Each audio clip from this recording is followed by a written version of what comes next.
Film ini diawali dengan diperlihatkannya hutan lebat di pelosok West Virginia. Terlihat dua bucin pecinta alam sedang melakukan kegiatan panjat tebing yang ekstrim. Si lelaki sudah sangat lihai memanjat, namun si cewek terlihat sangat kewalahan. Jelaslah ya. Dan ketika si cowok berhasil naik ke atas duluan, ia pun seperti pamer kepada si cewek. Lihat nih, segini mah kecil neng. Ah, bacot parah. Dan ketika si cewek meminta tolong untuk menariknya karena sudah tidak kuat, tiba-tiba hampir aja jatuh kan. Lalu setelah itu tiba-tiba si cowok menghilang entah kemana.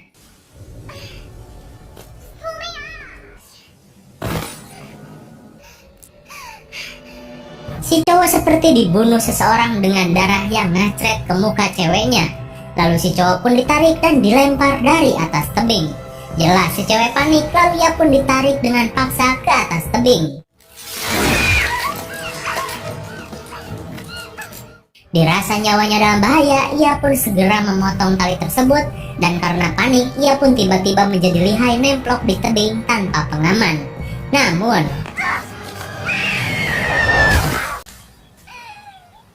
ia pun akhirnya terjatuh, namun untung saja tidak mati.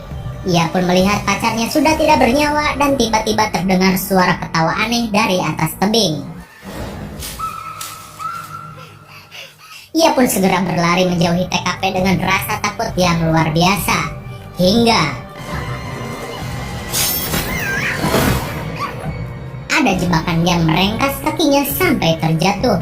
Dan tak lama ia pun modar sebelum sempat menjangkau mobilnya. Dan film Wong Chun pun dimulai dengan diperlihatkannya laporan-laporan kasus orang hilang di daerah tersebut yang menyatakan bahwa memang tempat itu benar-benar sangat berbahaya. Kemudian scene beralih kepada seorang pria yang sedang berkendara melintasi hutan di West Virginia. Terlihat ia sangat terburu-buru karena harus menghadiri interview pekerjaan. Namun sialnya ia malah kejebak macet di jalan tol. Karena penasaran, ia pun keluar dari mobilnya dan bertanya kepada sopir truk di depannya. Sopir itu menjawab di depan terjadi kecelakaan, sebuah mobil tanker bahan bakar kimia tergelincir dan cairannya tumpah di jalanan sampai ke hutan. Dan akan memakan waktu lama. Ia pun bertanya kenapa bisa jatuh. Yang nenek tehe, jawab si sopir. Ia pun kembali ke mobilnya dan berputar arah. Oh ya, nama pemuda Gans ini adalah Chris. Singkat waktu, ia pun mencari jalan alternatif untuk menuju ke selatan. Hingga sampailah ia di sebuah pom bensin milik Pak Asep Katel. Ia pun bertanya jalan, namun si Asep Katel tidak tahu apa-apa. Ia hanya melongo saja. Chris pun berinisiatif mengecek peta tua di sana. Dan melihat ada sebuah jalan melingkar yang membelah hutan untuk menuju ke selatan. Namun sepertinya jalur itu jarang sekali digunakan orang-orang. Ia pun berpamitan dengan Pak Asep Katel dan ia pun berbicara, hati-hati Jang jika melintasi jalanan itu, seolah ia mengetahui sesuatu yang berada di tempat itu. Chris pun pergi dengan kecepatan tinggi hingga sampailah ia di jalan bercabang yang tadi ia lihat di peta. Ia pun sedikit ragu, namun mau bagaimana lagi, ia pun mengambil jalur kiri dan kembali tancap gas. Di perjalanan ia pun melihat beberapa hewan yang mati seperti diburu seseorang. Ia pun merasa heran hingga ketika ia membenarkan kaset CD yang macet, ia pun menabrak mobil yang parkir di pinggir jalan kecil itu. Sontak si pemilik mobil itu berhamburan keluar dan bertanya, apa kau tidak apa-apa? Lu mabok ya Jang? Chris pun meminta maaf dan berjanji akan mengganti rugi. Lagian, kenapa mobil kalian berada di sini? Mereka pun menjawab mobilnya mengalami pecah ban karena melindas rantai berduri di tengah jalan. Awalnya mereka mengira itu semua hanya kebetulan. Namun seorang wanita seksoi bernama Jessie menegaskan rantai ini diikat di pohon melintasi jalan seakan sengaja menjebak mobil-mobil yang melintas. Hingga mereka berempat termasuk Chris memutuskan untuk pergi mencari pertolongan di sekitaran jalan ini. Dan sepasang bucin menunggu di mobil. Mantap. Namun jangan dikira kenikmatan akan berlangsung selamanya. Mereka berdua pun sedang santuy ngudut gele di atas mobil tanpa tahu ada seseorang yang sedang memperhatikan mereka dari dalam hutan. Dan karena keasikan ngegele, mereka pun sampai ngefly. Lalu si cewek bondon ini pun mengajak cowoknya untuk menyerahkan mic-nya guna ia bisa gunakan untuk karaokean. Dan di sisi lain, 4 orang yang sedang mencari bantuan pun keheranan ketika melihat ada campfire di pinggiran hutan. Mereka pun berteriak-teriak mencari bantuan, namun nihil. Kembali kepada duo bucin. Setelah asik karaokean sampai ke setrumik, ia pun kokorotak di mobil si Chris guna mencari udun. Dan ia hanya menemukan sebatang udun. "Ah, ganteng doang, udun cuman sebatang," ujar si Bondon. "Tapi ada yang bilang kok nggak udun malah lebih ganteng. Ah, hanya kuma neng lah." Dan tiba-tiba si AA menghilang entah kemana. Setelah mendengar suara aneh diruyuk, Neneng Bondon pun mencari kemana AA sayang. Ia pun menyusulnya ke ruyuk dan tiba-tiba ia melihat ada kuping terpotong tergeletak begitu saja. Dan gak mungkin dong kuping monyet, soalnya kupingnya pakai anting. Lalu ia pun kaget dan mundur secara perlahan. Hingga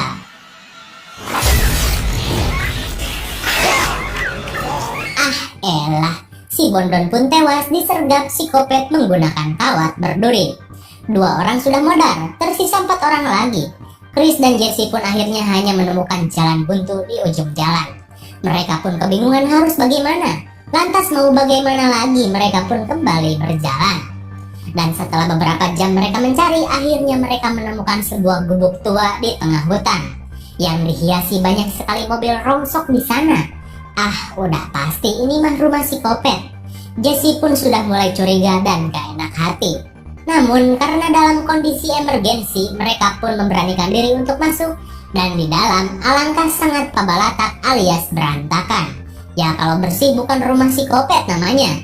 Mereka pun mencari-cari apakah ada telepon atau apalah buat meminta bantuan. Namun nihil. Yang mereka temukan hanyalah barang-barang rongsok yang entah dari mana asalnya. Kemudian si cewek bernama Carly tiba-tiba pengen ngompol. Ia pun masuk ke WC yang baunya nggak ketulungan dengan WC mampet yang begitu geleng sekali. Ia pun melihat gigi-gigi aneh di dalam toples. Sementara itu Chris membuka kulkas dan alangkah kagetnya ia melihat banyak sekali daging-daging aneh seperti daging manusia di dalam kulkas. Dan Jesse ia menemukan ada kawat besi di rumah itu. Seketika mereka panik dan yakin kalau rumah ini adalah rumah psikopat.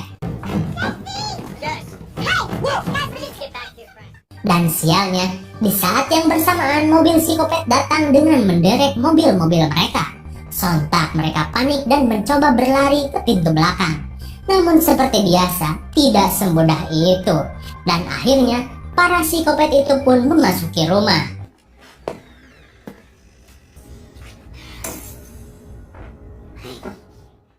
Chris dan yang lain bersembunyi dengan penuh rasa was-was. Hingga mereka melihat mayat Bondon sudah dibawa ke rumah itu untuk dijadikan makan siang. Si Bondon pun dinaikkan ke atas meja dan dipotong-potong seperti hewan kurban. Mengerikan sekali ya. Singkat waktu, setelah puas dengan daging Bondon, para psikopat itu pun tertidur pulas. Lalu Chris dan yang lain berusaha mengendap-endap untuk kabur.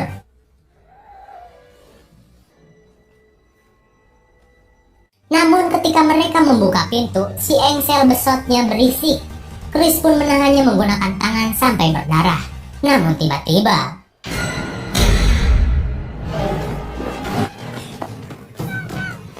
Chris pun ngebret seedan-edannya menuju hutan. Karena mereka ketahuan para psikopat pemangsa manusia. Ya kalau kita jadi mereka, kita pasti udah ngompol calana, lulus alias lemes. Dan Chris pun melihat para psikopat itu mengeluarkan mobil kopetnya dan mengejar mereka dengan cara lain. Chris dan yang lain pun semakin panik dan lari kukurusukan ke dalam hutan. Dan hingga akhirnya mereka sampai di sebuah tempat dengan banyaknya mobil rongsokan bekas pembegalan psikopat. Suasana semakin mencekam hingga tiba-tiba datanglah rombongan kopet yang datang tiba-tiba mengetahui mereka ada di sana. Sakti sekali ya bun. Psikopat-psikopat itu pun mencari keberadaan mereka dan Chris mempunyai siasat dengan akan mengalihkan perhatian mereka. Sedangkan yang lain berusaha merebut mobil tersebut.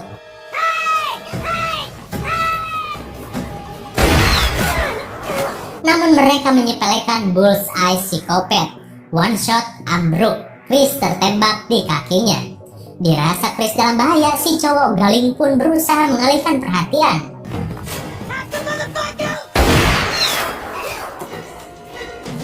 Beruntung ia masih bisa selamat. Chris dan dua cewek pun bergegas mencuri mobil psikopat sambil dikejar-kejar dengan ketawa yang mengerikan.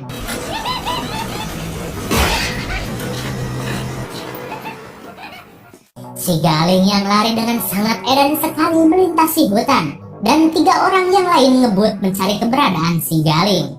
Mereka pun segera menyuruhnya untuk naik ke dalam mobil. Namun, psikopat sudah bersiap dengan panah asmaranya. Lalu,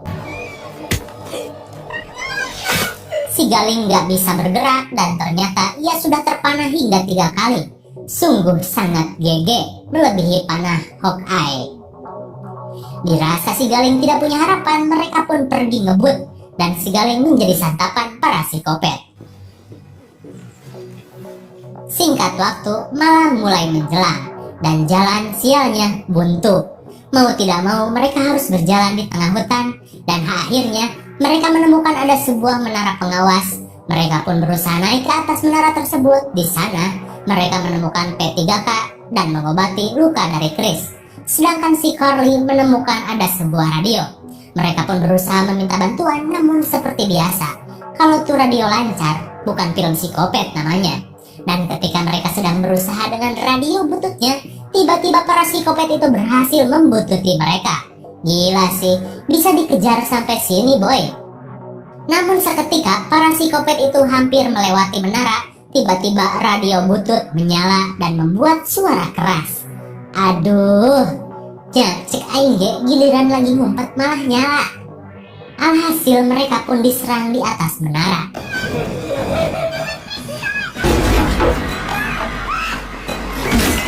Dirasa tidak ada jalan masuk, psikopat pun membakar menara tersebut. Chris dan yang lain panik hingga mereka memutuskan untuk melompat dan namplok di pohon daripada mati kebakar atau jadi makanan psikopat. Dan mereka pun melompat satu persatu.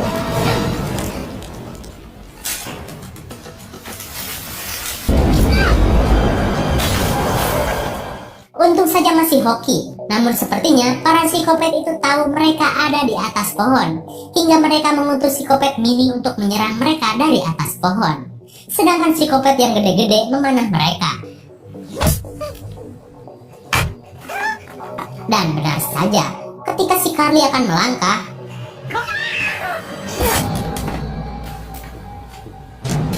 ia pun dikampak sampai buntung di bagian mulut, sedangkan badannya jatuh dari atas pohon. Tersisa Chris dan Jesse. Chris pun berencana menjatuhkan psikopat mini dengan dahan pohon, sedangkan Jesse memancingnya.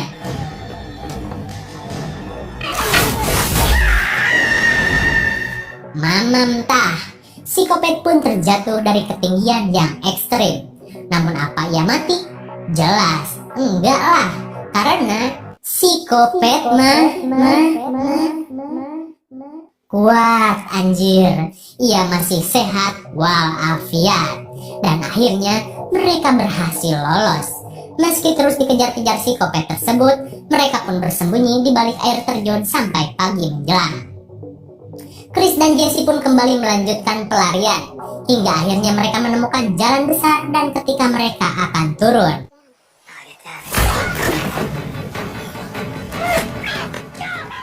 alas ya boy, Chris pun dilempar ke gawir dan Jesse diculik. Melihat ada mobil polisi, Chris pun segera meminta tolong, namun biasalah selalu ribet dan gak percayaan. Baru percaya pas ia kelilipan panah psikopat.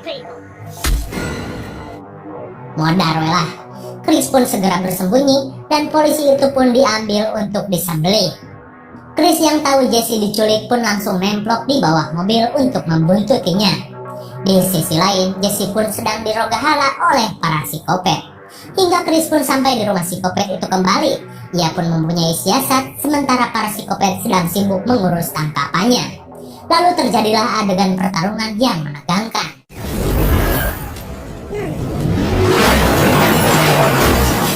Chris menabrak mobil itu menggunakan mobil polisi dan bertarung dengan gerombolan psikopat.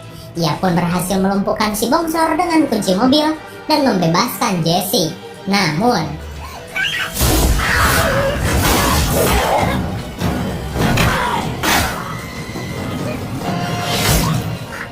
untung saja Jesse membawa panah dan memanah kepala dari psikopat berkampak itu. Tak hanya itu, datanglah psikopat mini menghajar Chris dan Jesse.